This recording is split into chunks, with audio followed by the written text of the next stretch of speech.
Boa tarde a todos. É um prazer poder estar aqui, conversarmos acerca de um tema tão importante, tão discutido nos dias de hoje, que é a depressão. E eu gosto sempre de iniciar essa nossa conversa, quando eu vou discutir esse tema, eu gosto de iniciar pedindo desculpas. Desculpas pelo que eu vou falar hoje.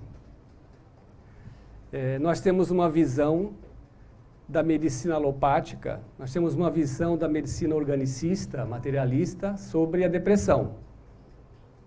Essa visão que a gente conhece, que é divulgada nos meios de comunicação, na mídia, e por essa visão que a sociedade, de uma maneira geral, tem se orientado na busca de uma cura, na busca de uma diminuição dos seus sofrimentos.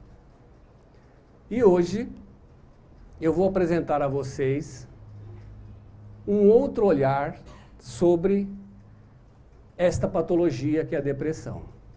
Eu não vou desconsiderar nada do que a medicina tradicional propôs para a análise dessa doença, mas eu vou acrescentar algo a mais, um olhar a mais, que é o olhar da espiritualidade, que é o olhar visto através da hipótese da reencarnação, levando em consideração a nossa realidade espiritual.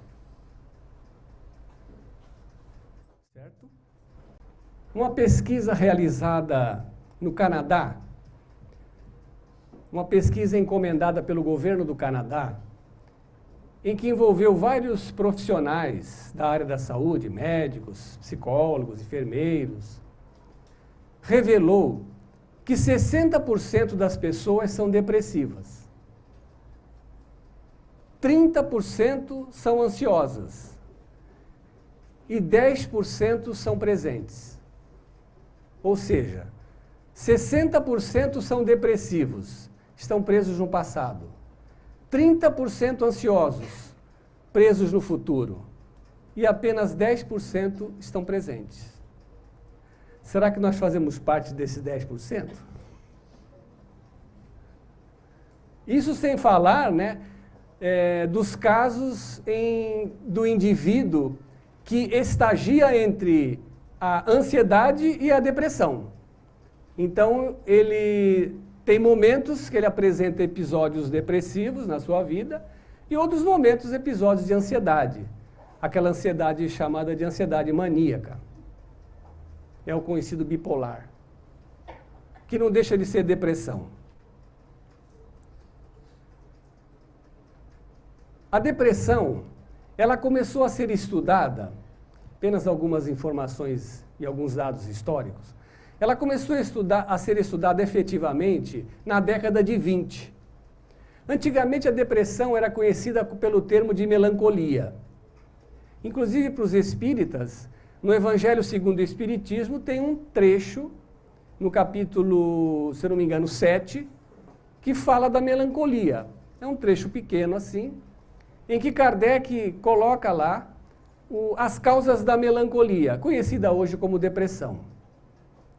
Ela começou a ser estudada na década de 20 e somente depois da Segunda Guerra Mundial é que surgiu o primeiro medicamento indicado para depressão, que era aqueles antigos medicamentos imaus que provocava uma série de distúrbios psicológicos, efeitos colaterais nocivos.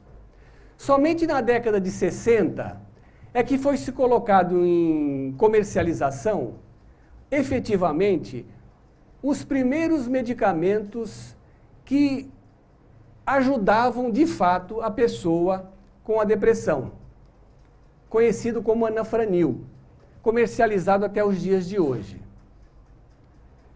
Um outro laboratório, empolgado com as vendas do anafranil, que começaram a partir da década de 60, começou a estudar a respeito dessa patologia e no final da década de 70 início da de 80, lançou um outro medicamento, um outro laboratório, conhecido como fluoxetina, e foi colocado à venda no início da década de 80 com o nome de Prozac, vendido até os dias de hoje.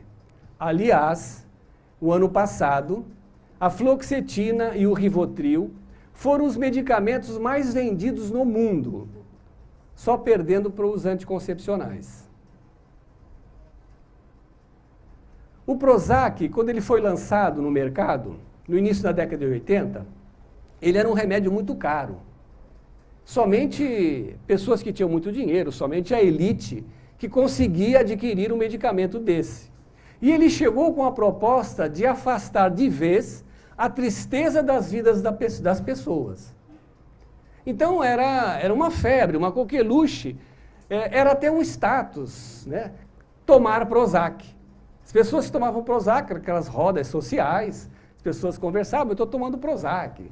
Então Prozac virou até uma elite, virou até um status. Quem podia tomar Prozac é porque tinha dinheiro.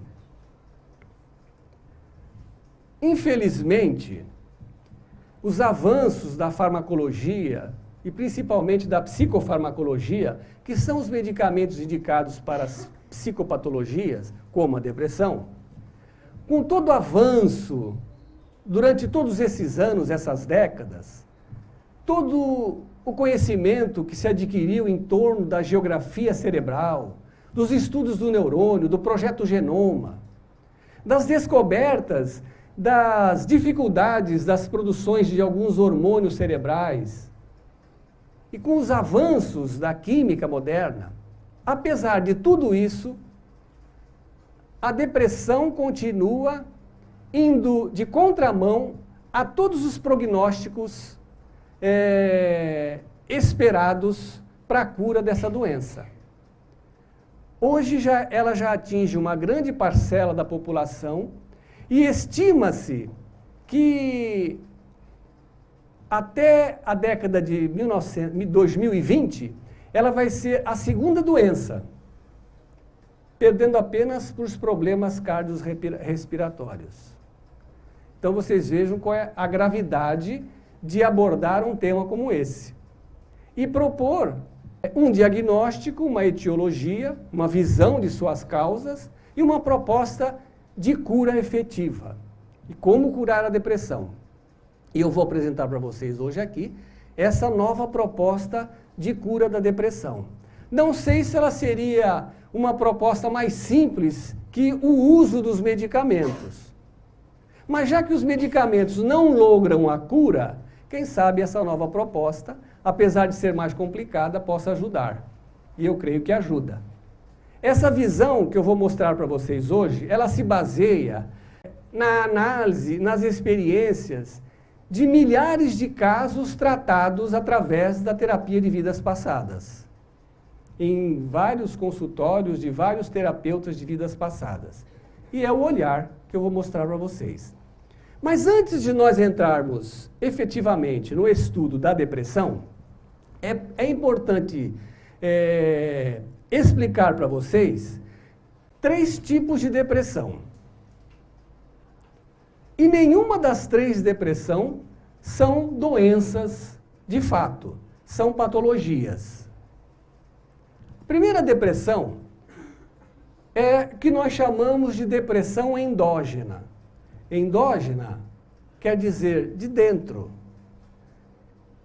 Depressão provocada por algum distúrbio orgânico. Então, existem certas doenças, certos distúrbios orgânicos, que podem provocar sintomas depressivos, como, por exemplo, o hipotiroidismo. Pessoas que têm hipotiroidismo podem apresentar os sintomas clássicos da depressão, como, por exemplo, tristeza, desinteresse pela vida,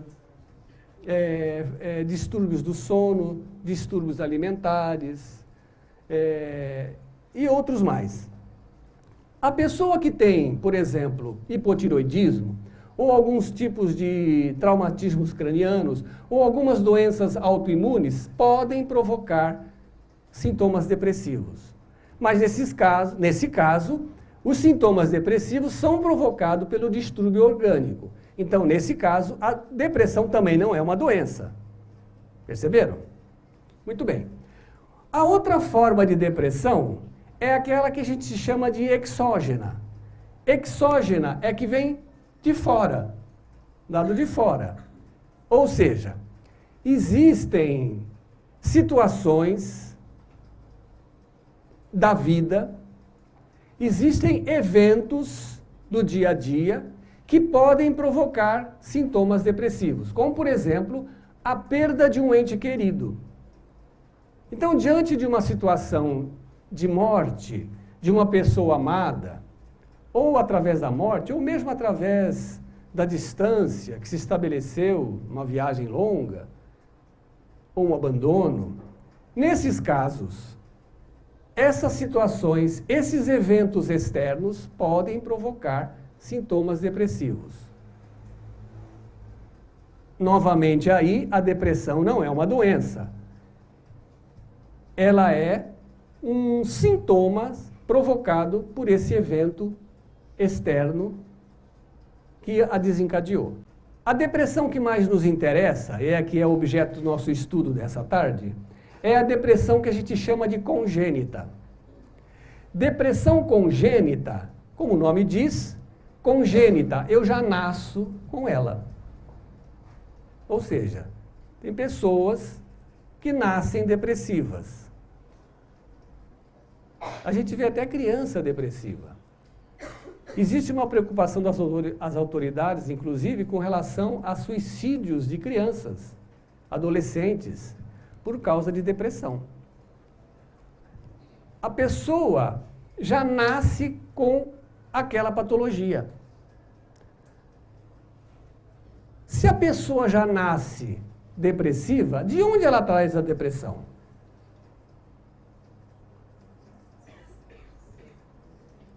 Obviamente que ela traz de suas vidas passadas. Nós já tivemos centenas de vidas passadas.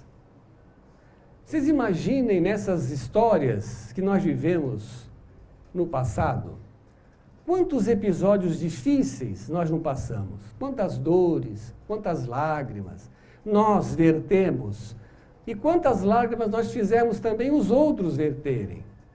Quanto sofrimento que não nos acometeu, quantas alegrias, quantos amores, quanta raiva, quantas tragédias, quantos traumas nós não vivenciamos em nossas experiências passadas. E todas essas histórias do passado, todos esses personagens que nós fomos, todas essas vivências, muitas vezes transformaram a nossa personalidade. E nós então trazemos de outras vidas esse estado patogênico da depressão. Mas antes da gente falar, propriamente dito, sobre o assunto em questão, é preciso então, antes, entendermos como que a medicina tradicional, qual é a visão tradicional da depressão, como que a medicina organicista vê a depressão. E como ela vê, ela elabora um plano de ação de cura, baseada nesse olhar que ela tem. Nós possuímos no nosso cérebro uma quantidade enorme de neurônios. Vocês têm ideia quantos neurônios nós temos no nosso cérebro?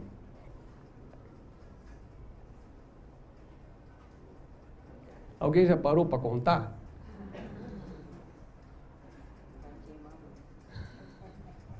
Vai gastar muito neurônio contando. Nós temos apenas 100 bilhões de neurônios no cérebro. Ou seja, nós temos, em número de neurônios no cérebro, 13 vezes mais que a própria população da Terra, que são 7 bilhões de habitantes. 100 bilhões de neurônios. E o homem possui 100 milhões a mais. Não sei para quê, né?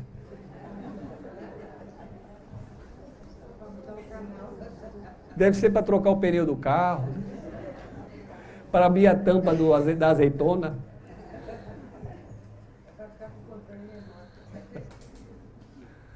para mudar de canal, controle remoto.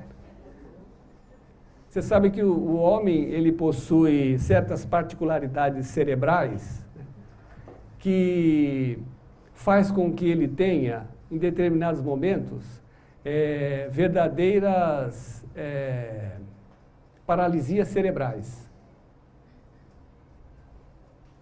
Por exemplo, pescar.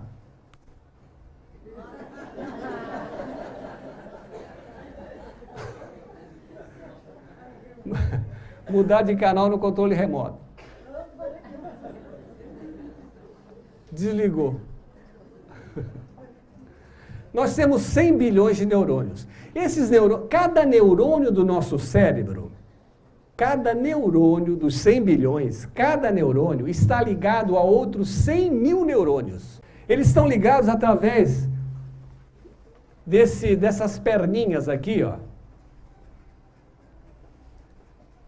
que se chamam dendritos,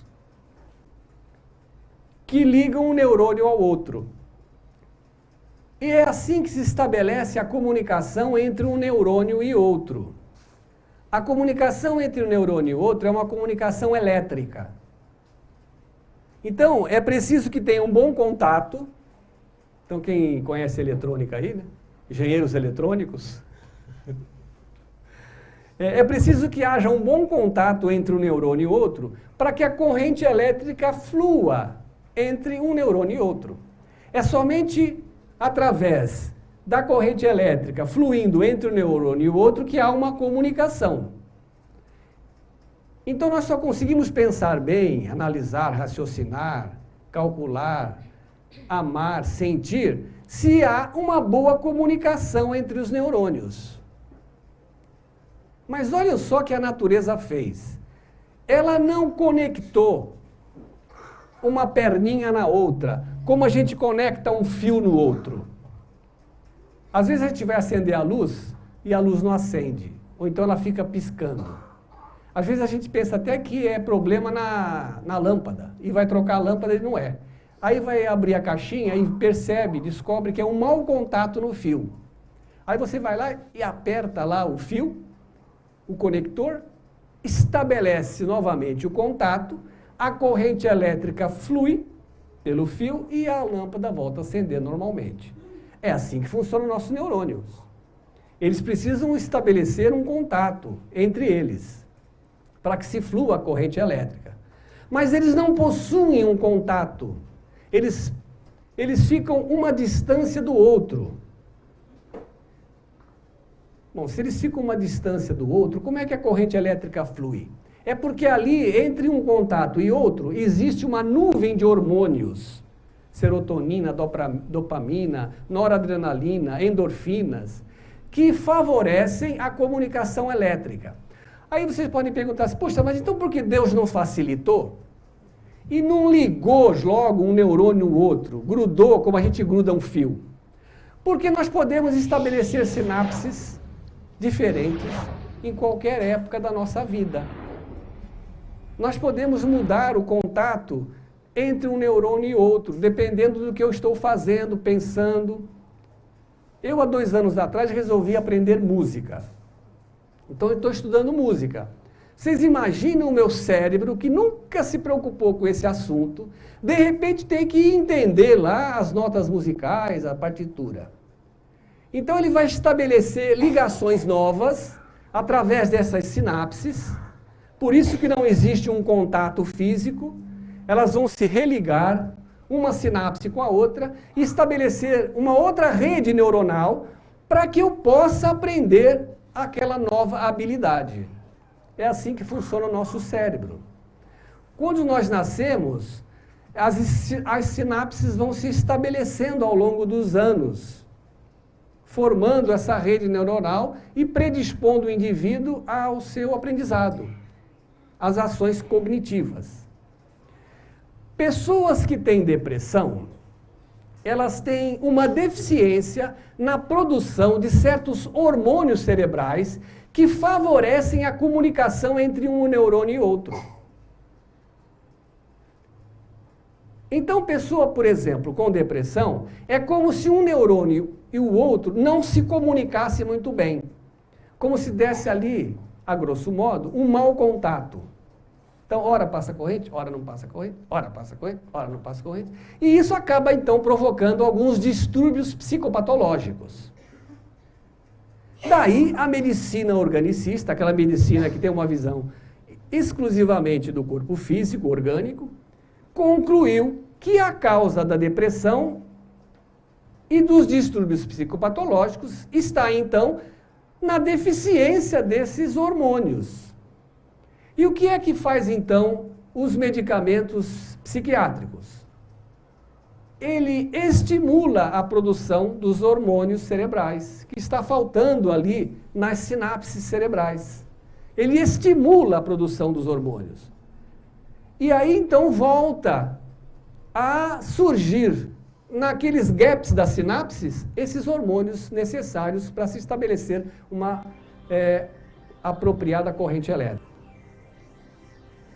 Só que a falta desses hormônios cerebrais não é a causa, também é um sintoma. Por que que a pessoa deixou de produzir esses determinados hormônios tão necessários à comunicação neuronal? Também isso não é causa, não é a etiologia da doença. Então, quando você toma um medicamento, é claro que você vai ter uma melhora no seu estado psicológico, psíquico, porque você está estimulando a produção dos elementos que faltam ali no seu neurônio. Só que se você parar de tomar o medicamento, volta novamente a faltar os neurônios e surge novamente todos os sintomas. Além do que, durante o tempo, você tem que aumentar as doses do medicamento, porque eles já não são suficientes para produzir o necessário. Também, às vezes, precisam se mudar os medicamentos, porque aqueles não estão mais cumprindo o seu papel necessário. É por isso que muitas pessoas que têm determinadas psicopatologias, como a depressão, acabam tomando remédio por muitos anos e percebem que não curam a depressão. Elas têm um estado, o que a gente diz upgrade, né? Ela dá uma melhora no seu estado, mas ela novamente cai naqueles sintomas característicos da tristeza, do desânimo, do desinteresse pela vida. Então, a causa não é a falta do hormônio, porque a falta dos hormônios também é um sintoma. E nós temos que, então, andar um pouco mais para trás com a carruagem para entendermos por que o nosso organismo, então, não está produzindo os hormônios necessários. É como se nós tivéssemos uma dor de cabeça, toda semana tem a dor de cabeça. Eu tomo, então, o medicamento para dor de cabeça e a dor de cabeça passa. Na semana seguinte, novamente a dor de cabeça, tomo o remédio para dor de cabeça passa. E na outra semana igual. Até que eu resolvo ir ao médico. O médico faz uma série de exames e tal, e descobre que você está com um problema no fígado. O problema não era a cabeça, era o fígado. É a mesma coisa que acontece aí. O problema não está ali, está mais atrás. E é desse mais atrás que nós vamos buscar hoje tentar explicar para vocês. A proposta, então, para nós analisarmos a depressão hoje, é sob a hipótese da reencarnação. Todos aqui são reencarnacionistas. Hoje em dia, aliás, não acreditar na reencarnação, eu acho que é uma insanidade. A reencarnação não é nenhuma questão de fé. Ninguém precisa ter fé para acreditar na reencarnação. Alguém precisa ter fé para acreditar na lei da gravidade? Não, porque você constata a lei da gravidade. Não foi porque o Isaac Newton se preocupou com esse fenômeno, estabeleceu regras, cálculos, que eu acredito na lei da gravidade. Eu sei que ela existe, eu observo a lei da gravidade. Uma criança de 2 anos, por exemplo, que não sabe nem o que é a lei da gravidade, se ela se debruçar na janela, a lei se aplica. Ela pode cair lá embaixo e morrer. Mesma coisa a reencarnação. A gente não precisa ficar discutindo reencarnação, querendo provar para os outros que a reencarnação existe. Isso também é uma insanidade. A reencarnação é uma lei natural, uma lei biológica. Nós não precisamos de fé para acreditar em reencarnação, nós constatamos a reencarnação. E é através da reencarnação que nós vamos estabelecer o nosso estudo. Aliás, quando se fala em reencarnação, até nos centros espíritas, né, a gente sempre pergunta para as pessoas assim, você acha que reencarnação é um castigo? E as pessoas ficam, às vezes, perguntando a si mesmas se é ou não. Vocês acham que é um castigo? Não? Se não é um castigo, o que é reencarnação, então? Se melhorar. O que mais? Evoluir. Aprender. Resgatar, né? Isso. Então, já que nós estamos falando em evoluir, aprender, ensinar, nós podemos comparar a reencarnação com uma escola? Podemos? Perfeito, né? A comparação. Se a reencarnação pode ser comparada com uma escola, eu reforço a pergunta. Estudar é um castigo? O meu filho Gustavo acha que é. Aí eu perguntei se ele queria parar de estudar, ele falou que não. É ruim, mas tá bom. Reencarnação não é um castigo.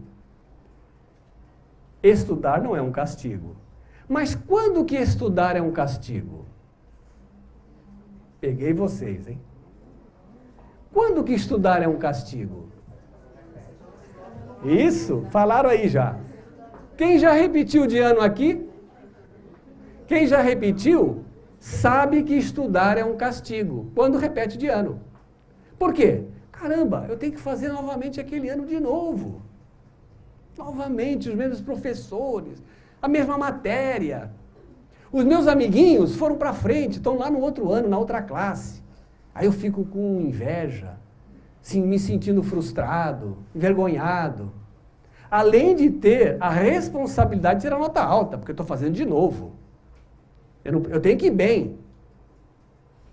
Então, nesse momento, estudar se torna um castigo. Voltando para a reencarnação. Quando que reencarnar é um castigo? Quando a gente repete de ano. E quando a gente tem que fazer tudo de novo. Vocês não sabem, mas eu vou dizer para vocês. Todos nós aqui somos repetentes. Olha, você sabe que dentre todos os religiosos, de todas as religiões, os espíritas são os mais devedores. Sério. Mas os mais arrependidos. Por isso que a gente tem muito espírita com culpa, por causa do arrependimento. Nós somos os mais devedores. Vocês não imaginam como nós já jogamos vidas fora, inteiras, no lixo. Alguém, por exemplo, tem coragem de pegar uma nota de 50 e jogar no lixo? Se tiver, põe aqui, ó. Mas nós fizemos isso com vidas inteiras. Inteirinhas, jogamos fora, desperdiçamos. Eu já fiz mais de 2.500 sessões de regressão a vidas passadas. E o que eu mais vejo nessas histórias trazidas pelos pacientes é jogar a vida fora. Nós já fizemos isso muitas vezes. Podem ter certeza que todos nós que estamos aqui, sem distinção, pode ser até o presidente do centro, todos nós que estamos aqui já jogamos inteiras vidas no lixo. Desperdiçamos oportunidades. Estamos de novo aqui, recapitulando as mesmas histórias. Tentando acertar dessa vez. Eu vou até contar uma história para vocês. É a história da Dona Maria. A Dona Maria, ela se casou, era uma pessoa pobre, vivia numa região retirada da cidade, os arrabaldes da cidade. E depois que ela se casou, teve 4 filhos. Quando nasceu o último filho da Dona Maria, o marido abandonou ela. Ele encontrou uma outra moça, se apaixonou pela outra moça, e chegou para a Dona Maria e falou para ela assim, olha, eu encontrei minha alma gêmea. Sei lá, você acha que ele era espírita. E disse que ia morar com a outra mulher e deixou a Dona Maria com os 4 filhos sozinha. Coitada da Dona Maria, ela não sabia fazer nada. Ela não tinha quase estudado, mal sabia ler e escrever, não tinha nenhuma habilidade, nenhum conhecimento. A única coisa que ela sabia fazer era lavar roupa. E ela começou então, para cuidar dos 4 filhos, começou a lavar roupa para fora. E a Dona Maria lavava roupa para muita gente. Às vezes ela lavava roupa na casa da pessoa, da freguesa, às vezes ela levava roupa para lavar na casa dela. E ela ficou conhecida ali nas redondezas onde ela vivia como a Dona Maria Lavadeira.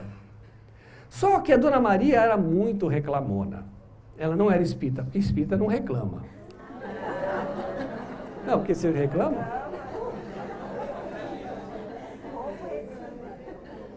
Mas a Dona Maria reclamava muito, porque ela não era espírita.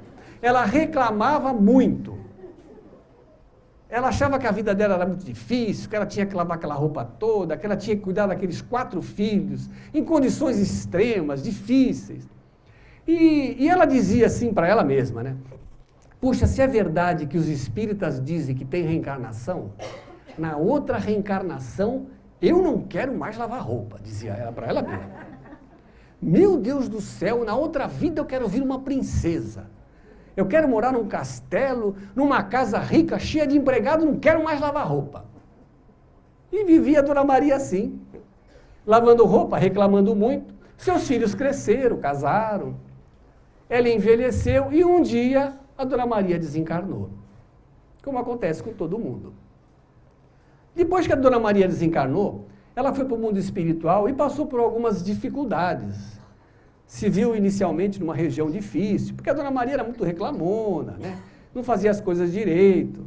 Apesar de ter cuidado dos filhos, ela tinha algumas pendências espirituais para serem resolvidas, por isso se viu numa situação um pouco difícil no mundo espiritual, mas logo ela foi recolhida, foi assistida, foi levada para uma colônia, e a Dona Maria estava então, um dia, numa sala como essa assim, juntamente com outras pessoas, aguardando serem entrevistadas pelo mentor. Então estavam todos numa sala, circunspectos, aguardando a chegada do mentor espiritual, que de repente entrou por uma porta, acompanhado dos seus colegas, assistentes. O mentor foi entrando na sala, cumprimentou a todos, e a Dona Maria então foi logo conversando com ele. Se levantou, a Dona Maria era assim, impetuosa. Reclamona, mas era impetuosa. Senhor doutor, professor, irmão, é o seguinte, na minha vida passada, eu lavei muita roupa, eu trabalhei muito, cuidei dos meus filhos, sofri pra caramba, meu marido me abandonou, e só pode ver na minha ficha aí, e a Dona Maria falou da tal da ficha. Vocês sabem que a gente tem uma ficha no mundo espiritual, né? Já falaram para vocês, pessoal do centro? Nós temos uma ficha no mundo espiritual, pessoal, que está anotado nela tudo que nós fizemos aqui. E em horas. Então tá lá, tantas horas gastas descansando.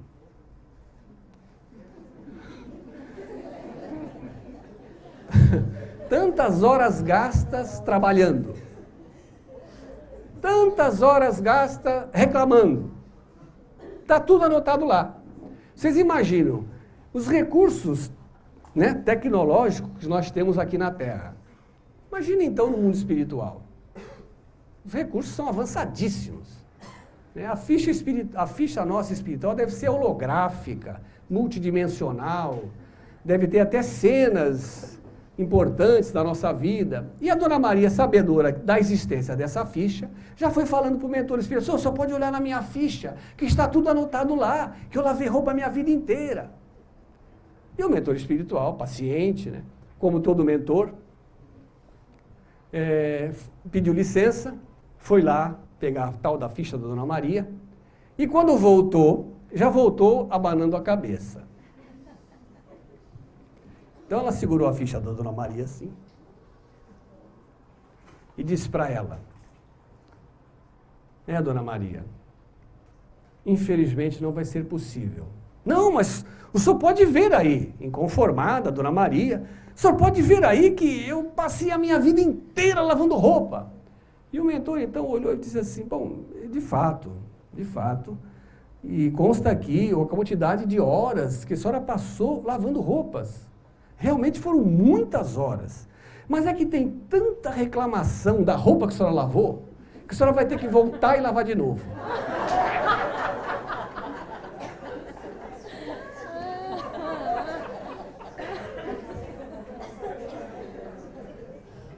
Quantas Donas Marias nós não temos? Quantas nós não somos? Estamos lavando de novo a mesma roupa. E já lavamos essa roupa não sei quantas vezes. Ela já não aguenta mais. Porque a gente insiste em errar. Insiste nos mesmos erros, nas mesmas dificuldades, nos mesmos problemas. E a gente vem tentando. Porque Deus é amor, é paciência, é justiça. E Ele vai permitindo que a gente, de alguma forma, vá crescendo, mesmo que devagarinho, através dessa oportunidade magnífica que é a reencarnação. E é sobre a reencarnação que nós vamos analisar, então, o nosso tema, que é a depressão. Todas as psicopatologias, pessoal, o que é? Depressão, síndrome do pânico, esquizofrenia, epilepsia, neurose obsessiva, transtorno obsessivo compulsivo. Essas são as psicopatologias mais conhecidas. Todas as psicopatologias existe um traço de caráter pré-mórbido. Explico. Existe determinado traço de caráter no indivíduo que predispõe ele àquela psicopatologia. Antes de nós entendermos o que é um traço de caráter pré-mórbido, vamos entender o que é caráter. Vocês sabem o que é caráter? Sabem? Às vezes a gente fala assim, fulano lá não tem caráter. Vocês acham que alguém pode não ter caráter? Todo mundo tem caráter. Caráter é o seguinte, é o conjunto de qualidades e de defeitos que nós trazemos de onde? De nossas vidas passadas. O nosso caráter, esse conjunto de qualidades e defeitos, não se formou nessa vida. O nosso caráter, ele vem se estruturando ao longo dos séculos, dos milênios. Dessas experiências que eu falei para vocês no início da nossa conversa. Dessas experiências milenares que nós vivemos no passado. Dificuldades, escolhas, decisões que tomamos, experiências difíceis, dolorosas, que nós passamos, que fizemos outros passar, personagens que sofreram, que fizeram sofrer, modo de viver, de morrer. Tudo isso foi formando o nosso caráter. Então vocês imaginam, vamos lá, há 1000 anos atrás, nós estávamos em algum lugar nessa época. Vocês imaginam como devia ser difícil viver naquela época? Não é fácil como é hoje.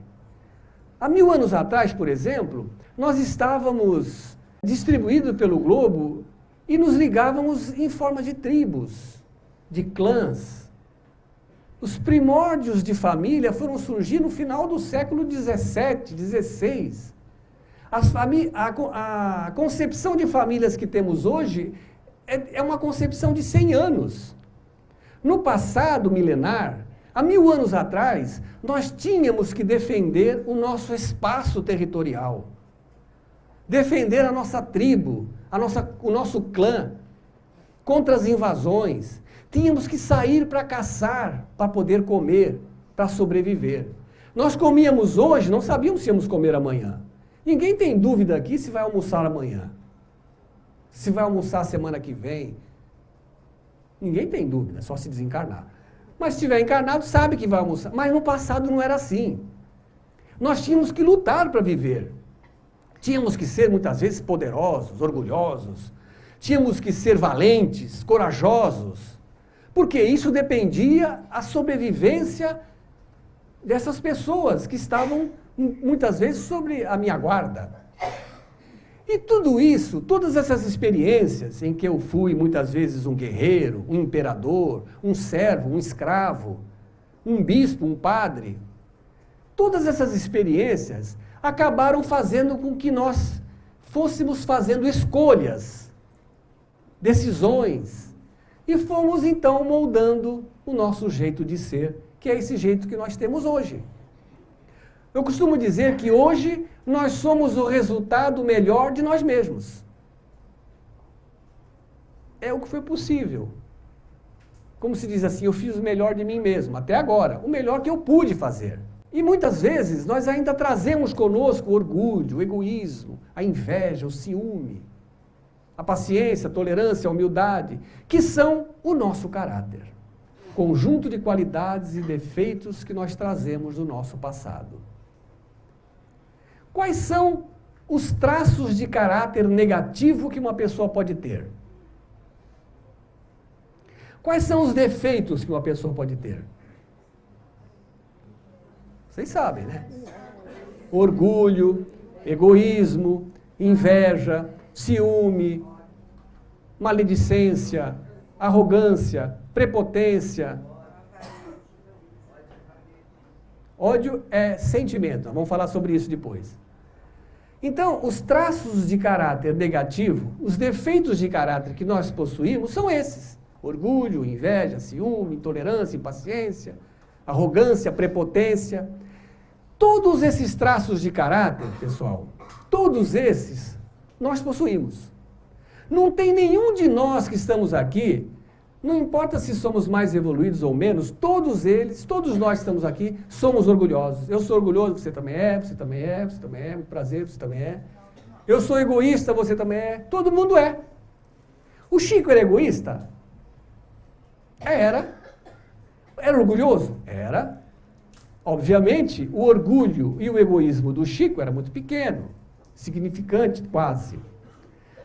O nosso desafio não é nem procurarmos descobrir e saber se somos orgulhosos e egoístas ou não, porque somos. Já admita a partir desse momento, se já não admitia antes, admita a partir desse momento que é. Porque é mais fácil. Admita que é. O nosso desafio é descobrir o quanto é. O quanto é egoísta, o quanto é orgulhoso, o quanto é invejoso, o quanto é ciumento, por aí vai. E às vezes a pessoa tem dificuldade para admitir que é egoísta, por exemplo. Não, egoísta? Eu? Uma vez um paciente falou para mim assim, não, mas não sou egoísta. Puxa, o que é meu é dos outros. Se você soubesse, você tira até a roupa do meu corpo. Ah, para você ter uma ideia, ele falou para mim assim, tentando justificar, negociar, argumentar. Ó, você tem uma ideia, eu dei um talão de cheque para minha mulher. Deixei com ela. Os homens que estão aqui fazem isso? Ele faz. Ele diz que deu um talão de cheque. Olha, deu um talão de cheque para ela. Olha como ele é generoso, bondoso. Mas aí nós descobrimos, tanto eu quanto ele, que na verdade ele fazia isso não é porque ele era generoso. Porque ele era uma pessoa extremamente controladora, manipuladora. E ele fazia isso porque ele não queria que a mulher o controlasse. Era um caso pensado. Não era um caso de bondade, generosidade, desprendimento. E muitas vezes nós nos enganamos. Por quê? Porque esses defeitos de caráter têm máscaras. O egoísmo tem máscaras. E por essas máscaras, às vezes nós não nos apercebemos. Existe, por exemplo, o egoísta familiar.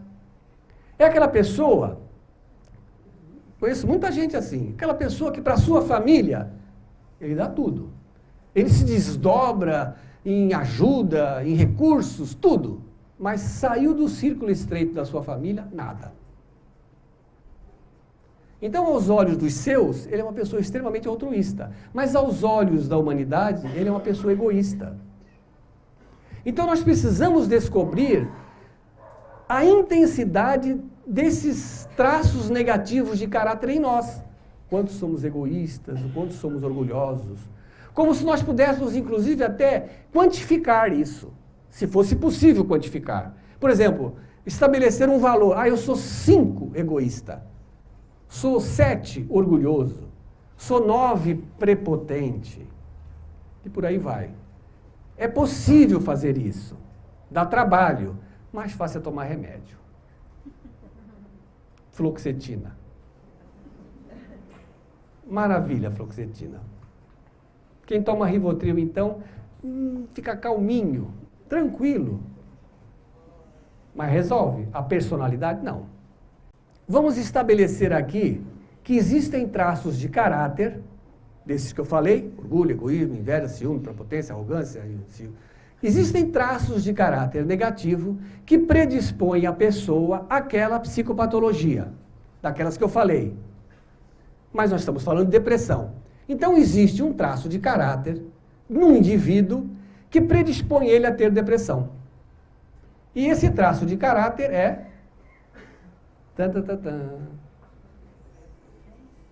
prepotência. Aí vocês vão dizer assim, prepotência? Conheço um monte de gente prepotente que não é depressivo. Vamos entender o que é prepotência. Prepotência tem raiz no orgulho. O orgulhoso, como é que é orgulhoso? Vocês sabem qual é a diferença do orgulhoso e do vaidoso? Vaidade também é orgulho. Prepotência também é orgulho. Qual é a diferença do orgulhoso e do vaidoso? O orgulhoso, ele se acha mais que os outros. O vaidoso, ele quer que os outros saibam que ele é mais que os outros. E o prepotente, como que ele é? Existem certos traços de caráter, porque assim, caráter são os nossos defeitos. E personalidade? Alguém sabe o que é personalidade? A gente fala assim, a pessoa não tem personalidade. Todo mundo tem personalidade. Personalidade é como a gente usa o nosso caráter. Ou seja, personalidade é ação, atitude. Caráter, qualidades e defeitos. Então, por exemplo, vou dar um exemplo, vocês vão entender bem.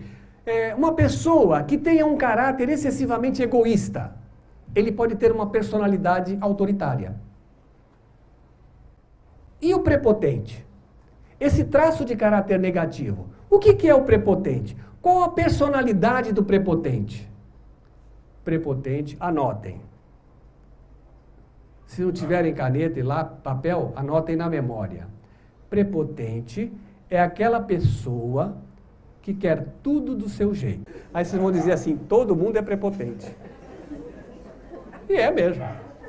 Claro, estou falando que todo mundo é prepotente, todo mundo é orgulhoso, egoísta, invejoso, ciumento, arrogante.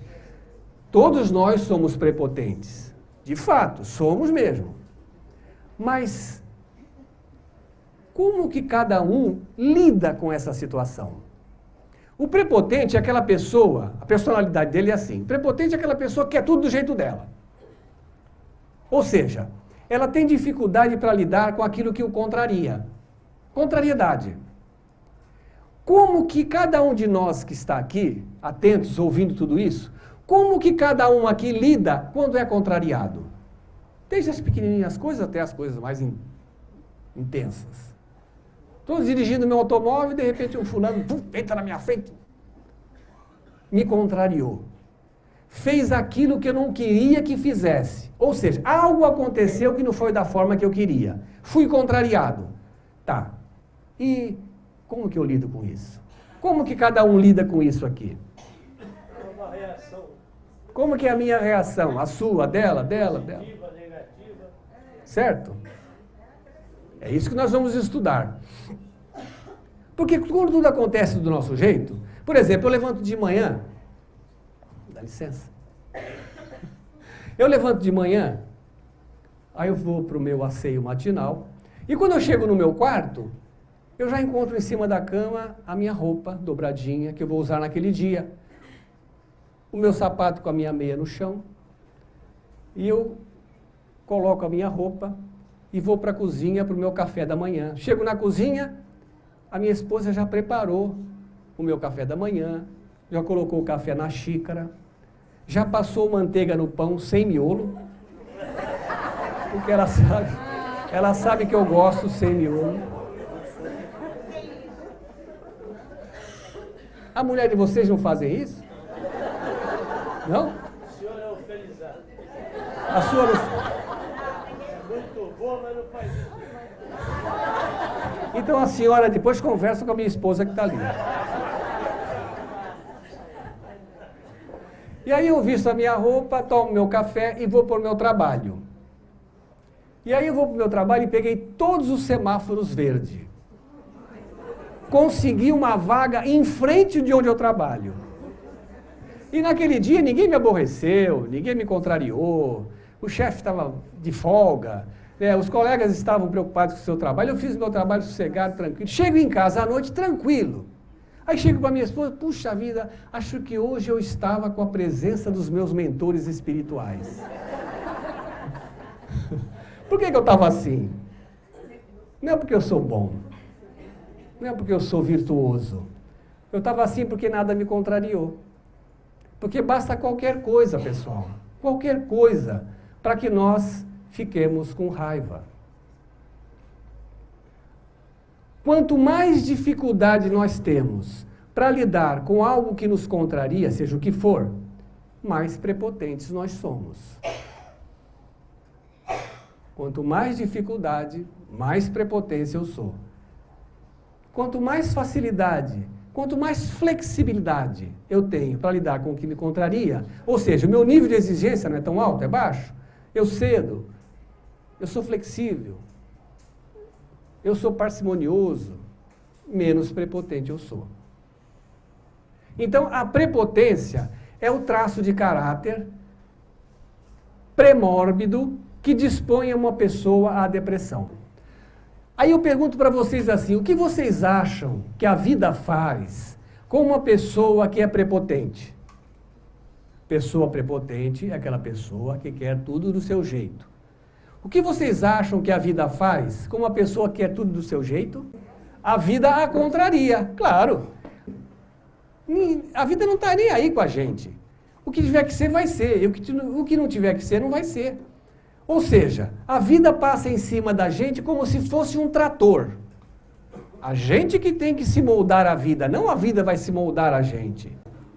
Então, o que a vida faz quando a pessoa é prepotente? Não corresponde às suas expectativas, não satisfaz as suas exigências. O que acontece com isso? Vocês imaginam essa pessoa aqui que é prepotente, certo? Que quer tudo do seu jeito. A vida não satisfaz, porque nada, aliás, muitas coisas não vão ser do seu jeito, algumas vão, outras não.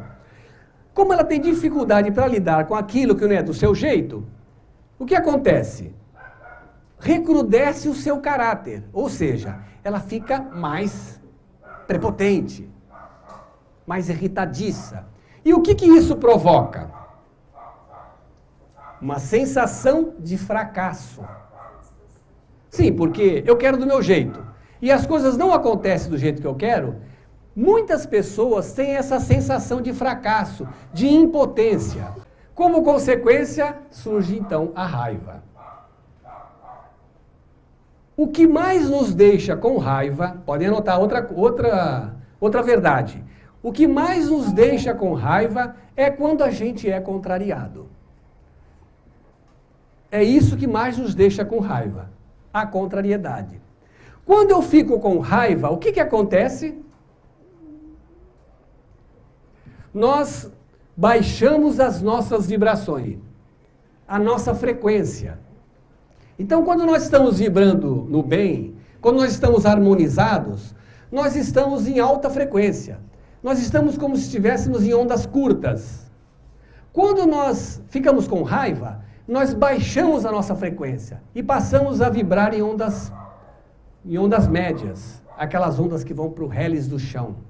Uma estação de rádio, quando quer transmitir para curta distância, ela transmite em ondas médias. Quando ela quer transmitir para o outro lado do globo, ela transmite em ondas curtas. Então, quando nós estamos harmonizados, nós estamos vibrando em ondas curtas. Quando estamos com raiva, vibramos em ondas médias. Nós baixamos as nossas frequências. Muito bem. Quando nós baixamos as nossas frequências, o que acontece? nós atraímos os nossos companheiros espirituais, que estão vibrando na mesma faixa de frequência, os nossos desafetos do passado.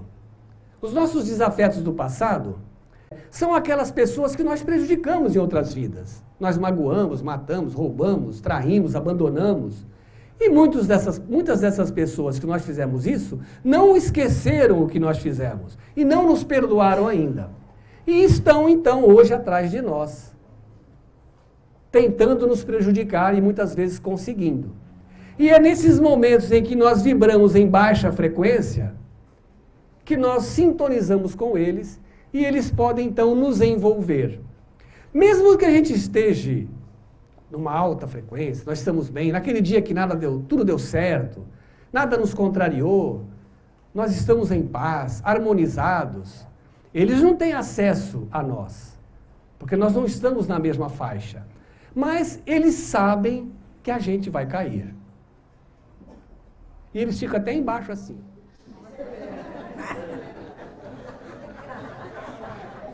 Aí a gente cai. Quando a gente cai, ficam só esperando, porque eles sabem que nós vamos ficar com raiva. E nós não precisamos ficar o dia inteiro com raiva. Basta ficarmos 5 minutos. Nós já caímos as nossas frequências e sintonizamos com esses nossos desafetos do passado. Aí, esses desafetos do passado vão provocar em nós duas coisas. O quê? Os distúrbios psíquicos, os distúrbios físicos e os distúrbios do pensamento. Aqui cabe até um parêntese, para nós explicarmos a ação dessas presenças nas nossas vidas. As presenças podem nos influenciar de 3 formas. A primeira delas é o que nós chamamos de distúrbios da sensopercepção, também conhecido como alucinações. Então existem alucinações visuais, alucinações auditivas e alucinações sinestésicas. Visuais são aquelas pessoas que veem espíritos, veem as presenças. Tem pessoas que veem nitidamente, tem outras pessoas que veem apenas aqueles vultos que passam. Alucinações auditivas são aquelas pessoas que ouvem. Então ouvem passos, ouvem barulhos, ouvem vozes, ou sons de objetos caindo, portas abrindo, fechando. E a mais comum é ouvir chamar o próprio nome. E alucinações sinestésicas, que é a percepção das presenças. Ou então a pessoa está aqui assim e ela sente que tem alguma coisa aqui. Ela não vê nada, ela não escuta nada, mas ela sente. Ela está em casa sozinha e ela tem a sensação de que não está sozinha. Tem a sensação que tem alguém ali olhando para ele e ele olha, não tem ninguém. Então essa é a percepção sinestésica. Esses são os distúrbios da sensopercepção, as alucinações.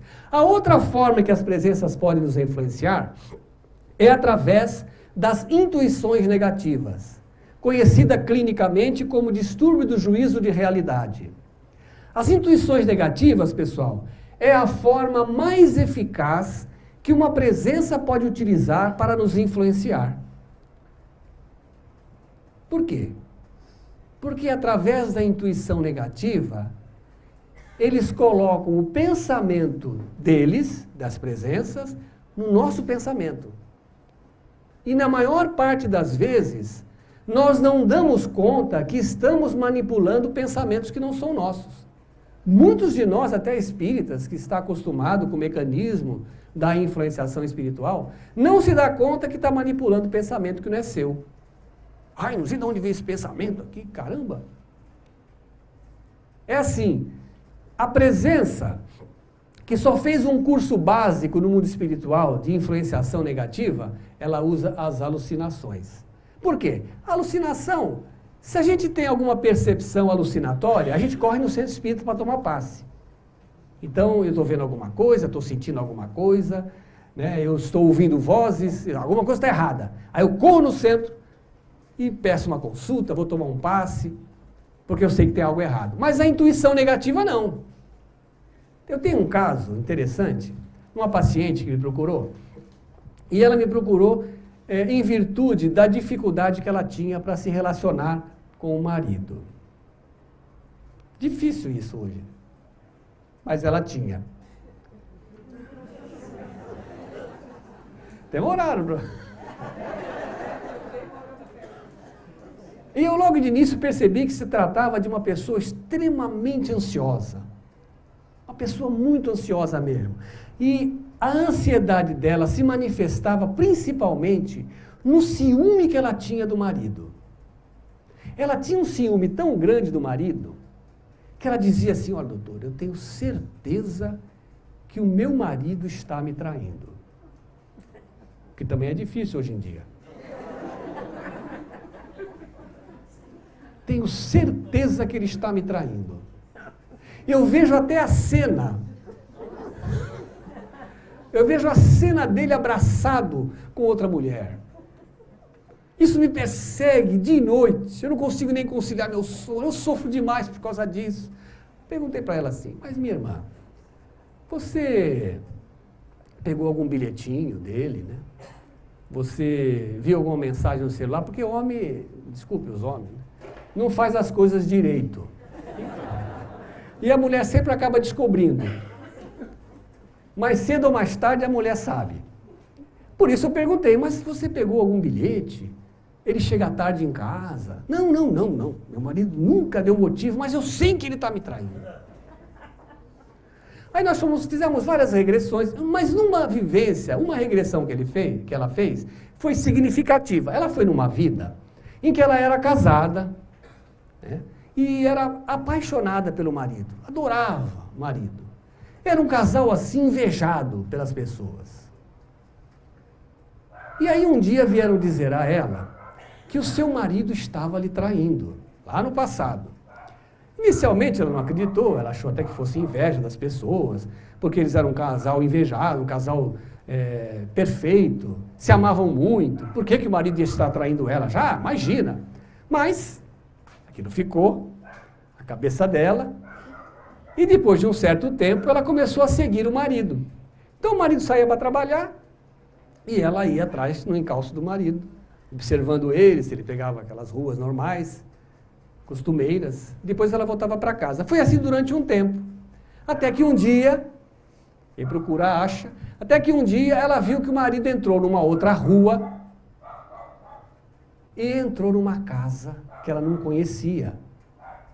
Para ela, extremamente suspeita. Quando ela viu o marido entrar naquela casa, ela já ficou extremamente descontrolada. A própria paciente ali no consultório, né, respirava já com dificuldade, né, porque ela sabia o que ia ver. Porque aquela história era a história dela, do seu passado. Aquela história estava gravada na sua memória. Ela não foi buscar em lugar nenhum aquilo. Ela estava acessando os seus próprios arquivos de memória. E ela entra então na casa. E ela surpreende o marido nos braços de uma outra mulher. Vocês imaginam a dor desse personagem.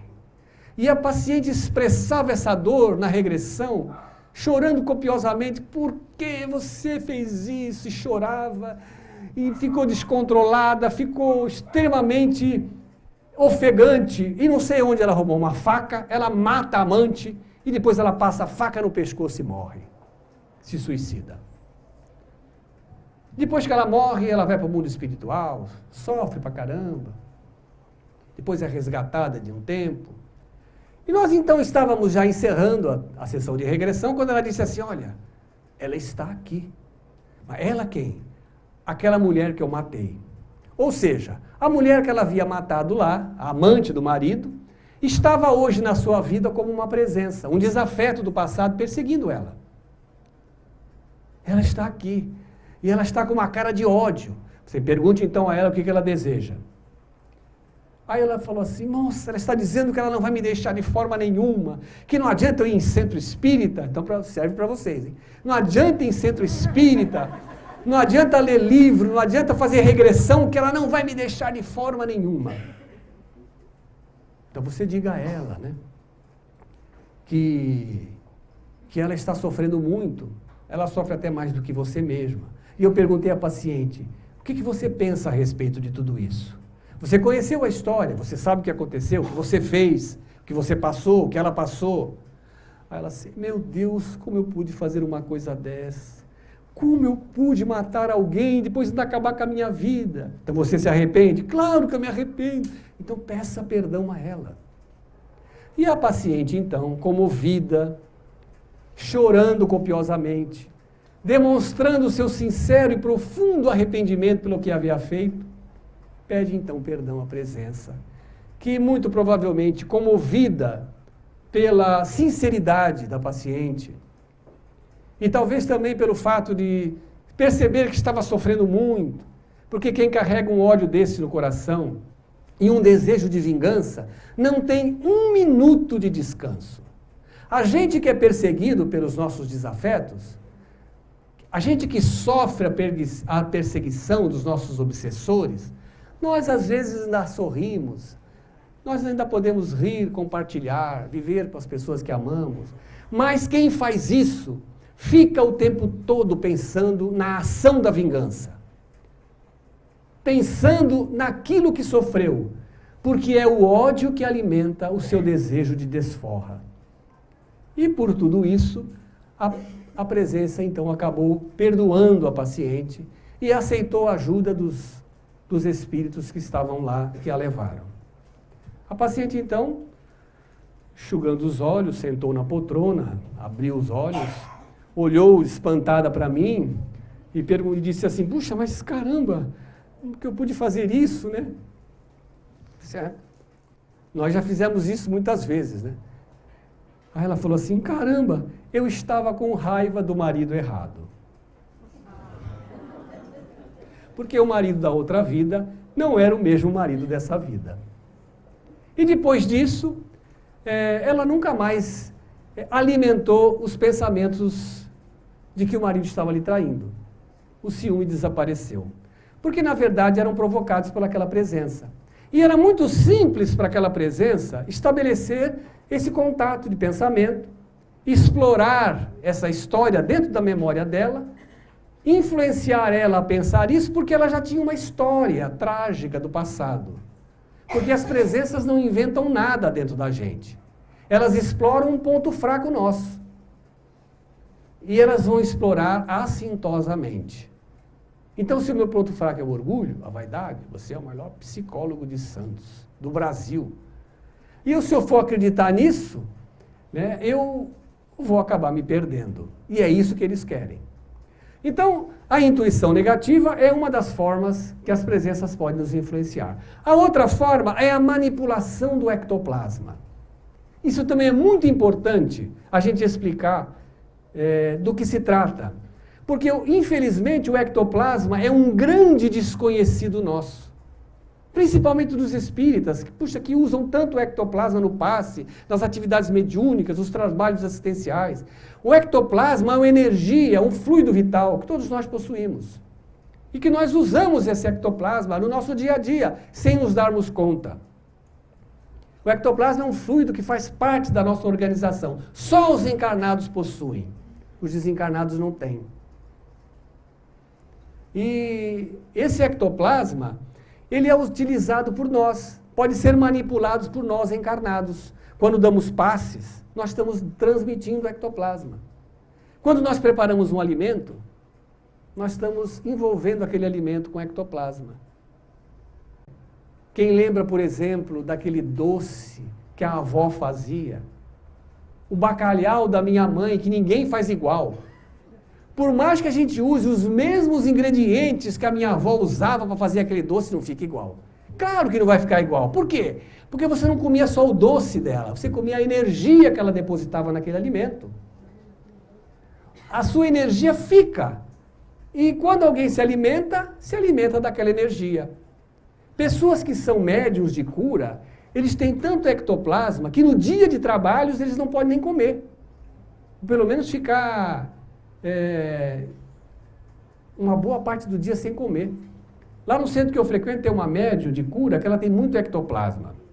Quando ela vai dar passes, ela tem que parar de comer meio-dia. Porque se ela comer à noite, o negócio pega. E um dia uma amiga nossa tomou passe com ela, e saiu da câmara de passe rotando o ovo. Eu falei assim, pô, mas eu não comi ovo hoje, como é que eu estou rotando o ovo? Na verdade, o ovo era da passista que tinha comido antes de sair para ir para o centro. E transmitiu nas suas energias, no seu ectoplasma. Quando nós nos alimentamos de carne, de verduras, de legumes, de frutas, nós estamos também absorvendo ectoplasmas desses alimentos. E esse ectoplasma começa a fazer parte da nossa organização e assim por diante. O ectoplasma ele também pode ser manipulado pelas presenças, porque o ectoplasma é um fluido que está entre o mundo material e o mundo espiritual. Então, ele tanto pode ser manipulado por nós, encarnados, como pelas presenças. E aí as presenças pinta e borda com o ectoplasma que nós temos. É um material, é como se ele nos envenenasse com o nosso próprio veneno. O ectoplasma ele pode ser manipulado e, por exemplo, ser concentrado numa região superior do nosso corpo. Provocar tonturas, falta de ar, rinite, asma, aquela sensação daquele bolo esofágico na garganta. Ele pode ser concentrado nas regiões inferiores, colocar peso nas pernas, dores abdominais, dores lombares e assim por diante. Aí a pessoa vai no médico com aquelas dores todas, e o médico examina, faz exame, raio-x, ressonância magnética, você não tem nada. Bom, mas doutor, mas eu estou sentindo muita dor, mas você não tem nada. Aí, por não ter nada, a medicina criou uma nova doença, que é uma idiopatia. O que é uma idiopatia? Não se sabe a causa. Também conhecido como distúrbio somatoforme não diagnosticável. E vocês sabem o que eles dão para fibromialgia? Fluoxetina. Antidepressivo. Ou seja, a pessoa não está doente, ela está encharcada de ectoplasma. O ectoplasma, depois de muito tempo, sem uso, porque o médium de cura ele tem que doar ectoplasma. Aí ele não quer saber. Ele acha que mediunidade é uma doença. É uma doença que ele precisa se livrar. Muita gente pensa assim. E fica com aquele acúmulo de ectoplasma no corpo. Ele vai se acumulando mais nos líquidos sinoviais, nas juntas. E aí começa a provocar com o tempo dores. Aí não tem mais jeito. Tem que tomar remédio para dor. E fluoxetina para acalmar. Então essas são as 3 formas que as presenças podem nos influenciar. Voltando para o estudo da depressão, pensando então nos nossos desafetos, o que o desafeto vai fazer com a pessoa que é depressiva? Primeiro ele vai provocar os sintomas psíquicos, que são as intuições negativas.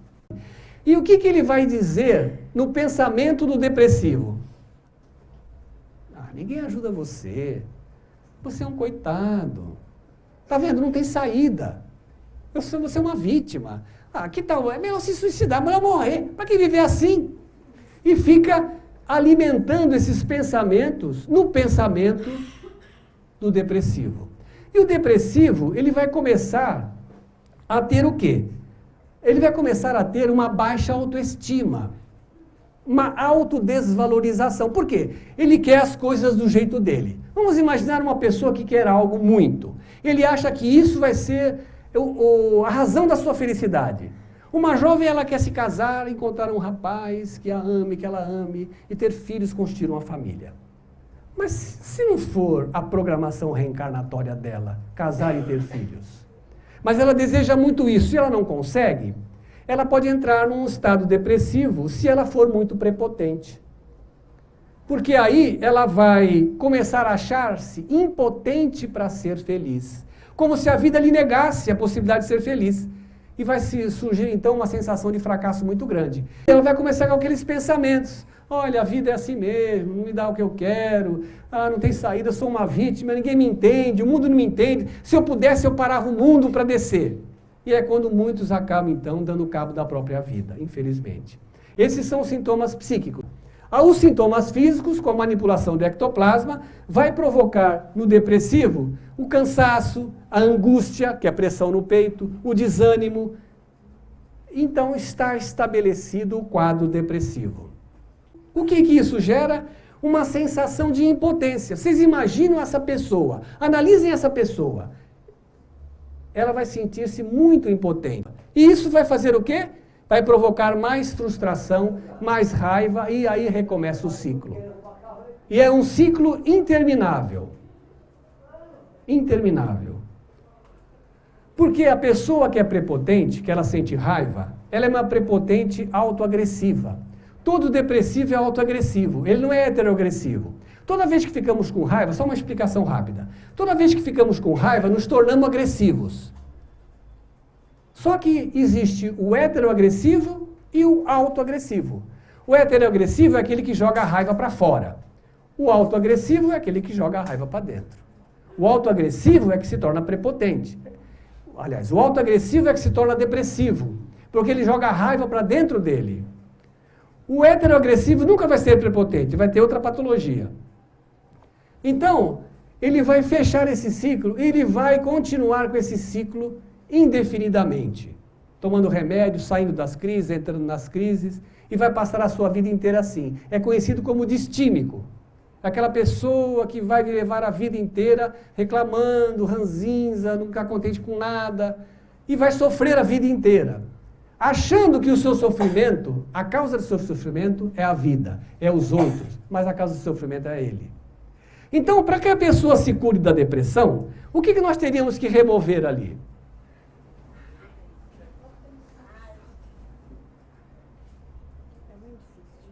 O que nós teríamos que tirar ali para que a pessoa se curasse da depressão?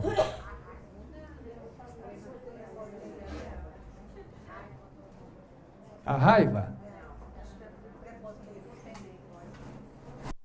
Se nós tirássemos a raiva ali, ela deixaria de ser depressiva? É o que então? A prepotência. Eu tenho que deixar de ser prepotente. É claro que deixar de ser prepotente eu não vou conseguir. Mas eu posso diminuir a minha prepotência. Eu posso atenuar essa minha prepotência.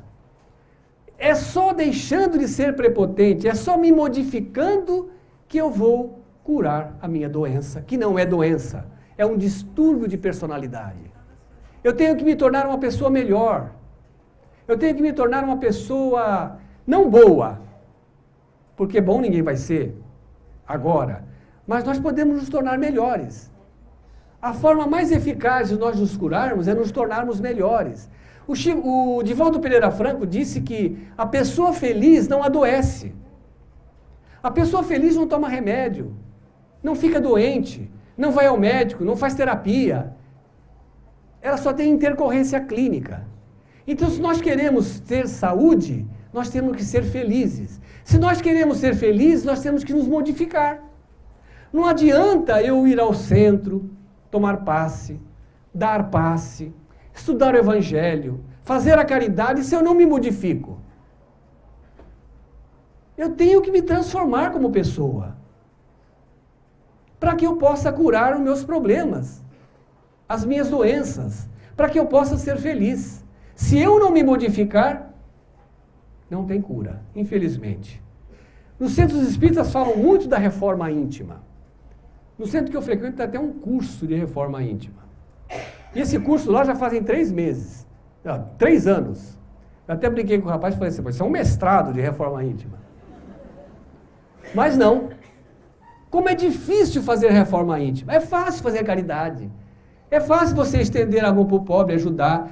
Não é difícil você pôr a mão no bolso, tirar um trocado e dar para o necessitado. De você dar suas roupas usadas para os outros, seus sapatos que você não usa mais. Não é difícil você ir ao centro, dar passe, você ajudar. Mas como é difícil nós nos modificarmos. E muitas vezes nós estamos fazendo tudo isso e continuamos sendo a mesma pessoa.